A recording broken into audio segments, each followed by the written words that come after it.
Alright, today I'm going to be teaching you how to do heat embossing and to use your distress stains. The main reason of this video is to teach you how to use distress stains. Now I just cut a piece of white cardstock and then I'm stamping these stars in Versamark. Versamark is just a really sticky ink, so I'm just going to stamp the whole piece of paper. Now, I'm pouring some Suke-Neko clear embossing powder. So I'm just gonna cover the whole piece of paper. Now also, you don't have to use Versamark. If you wanted to, you could use Distress Embossing ink also. Okay, I poured off the excess powder, and now I'm gonna heat emboss. I'm using the American Crafts Zap Heat Tool. And I'm just going to heat it starting from the corner, and you're just going to want to point it there and wait till it melts.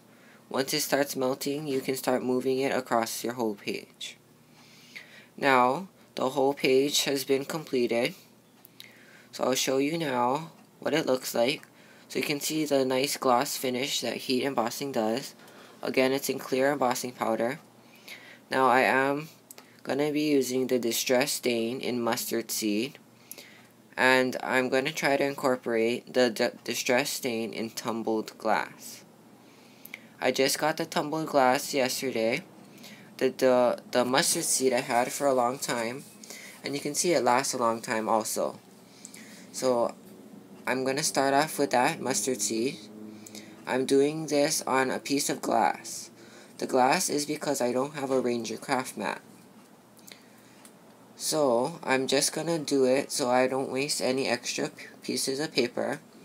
Now, I'm just rubbing it on, and you see it doesn't give a perfect swipe unless you tap it. So you have to tap it on the side, and then all the ink will flow out.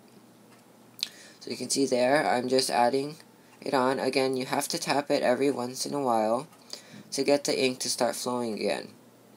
When you tap it, it lets the ink flow, and then you can continue across your page. So you can see the heat embossing powder will not take any of the color. It will resist any color. So you can do this with a sponge dabber and your ink pads. I just do it with the stain because it's a lot faster. Now I'm just going to cover the Distress Stain. And now, because I'm using glass, again, this glass piece of it's just a glass sheet, I am now going to wipe it off with a baby wipe. So you can see there I'm wiping it off. So you can also do this again with your Ranger craft mat. I just haven't got one yet. So until I get one, I'm just using this spare glass. Now you're going to want to leave that on the side and let it dry. Now, this is just a 1/4 of an inch bigger piece of white cardstock. Now, I'm going to be using the Distress Stain in Tumbled Glass. See, now it's white right now because it hasn't got the ink flowing. So you're going to want to push on the top and then tap it on your glass. You see the ink started to flow now because it is a brand new Distress Stain. And I'm just going to do that across the edges. It's just going to be a 1/4 of an inch border to my yellow piece with the stars. So, you can see there, I'm just going to glue it on like that. Now, again, you're going to want to cover up your Distress Stain. And you're also going to want to wipe the piece of glass. Now, that's my white card. I'm going to be using a white card here. You can see I got a little ink on it, but I'm going to be using the Mustard Seed again around the edges. But also, on top of the Mustard Seed, I'm going to be using Tumbled Glass. But I'm just going to cover it up, and again you're going to want to wipe your piece of glass, because you don't want your distress stains to contaminate each other. It will get ink on the tip if you do not wipe it off. So you are going to want to clean it off. But if you happen not to clean it off, it's okay, because if it does get on the tip, all you have to do is swipe some ink off and it will come right off. It'll only be contaminated for a short while, so it's okay if that happens. So now you can see I went over with tumbled glass over the mustard seed. Now I'm just gonna let it dry for a few minutes.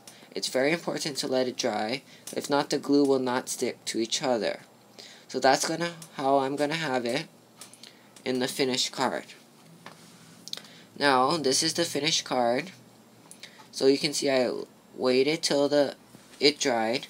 Then I also used the Eurostar from the Say Cheese 2 stamp set from Lawn Fawn. Then I cut out a 1/4 of an inch bigger piece of white cardstock, and then I colored it with tumbled glass.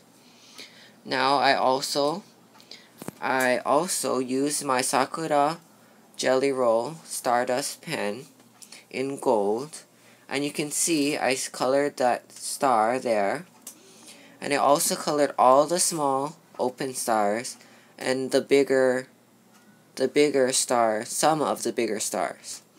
But you can see the nice shimmer that it gives without having to deal with glitter glue and dry glitter. So you can see the nice sparkle it gives in the light, and it's a really nice tool to have if you're not used to using dry glitter or glitter glue. See you later. Bye.